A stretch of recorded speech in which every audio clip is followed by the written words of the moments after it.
New York didn't become a city of skyscrapers overnight. Its architecture is actually the result of more than 400 years of change, experiments, and ambition. Today's skyline looks modern, but the story behind it starts with very simple beginnings. The journey begins in the 1600s, when Dutch settlers arrived and built a small colony called New Amsterdam. The earliest buildings were wooden houses, basic and practical. As the settlement grew, people started building brick houses. The streets were narrow, and the city had no tall structures at all. In the 1700s, the British took control, and the architecture became more organized. Georgian-style townhouses appeared, and the city's layout slowly became more structured. It still wasn't the New York we know today, but the foundation was starting to form. Everything changed in the 1800s. The Industrial Revolution brought factories, railways, and a huge flow of immigrants. New neighborhoods developed fast, and this era gave birth to New York's famous brownstone houses. These row buildings became an important part of the city's identity and still remain some of the most loved historic homes. In the late 1800s and early 1900s, engineering took a giant leap forward. Steel frames and elevators made tall buildings possible for the first time.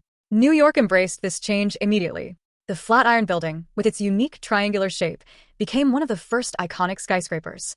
Then came the Art Deco era of the 1920s and 1930s. This period added style and personality to the skyline. The Chrysler building, with its shining crown, became an instant classic.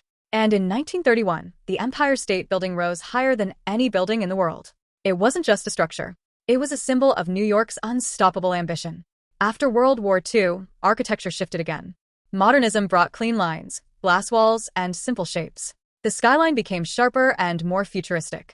The Twin Towers of the original World Trade Center became the most recognizable part of this modern era. Today, New York continues to evolve. The new One World Trade Center stands as a blend of strength, memory, and modern engineering. The city now mixes old brownstones, historic landmarks, Art Deco masterpieces, and sleek glass towers. Every building tells a chapter of the same story. And that's the journey of New York's architecture. From wooden huts to world-famous skyscrapers. From small colonial streets to a skyline that the whole world recognizes. New York didn't just grow upward. It grew through centuries of creativity, innovation, and resilience.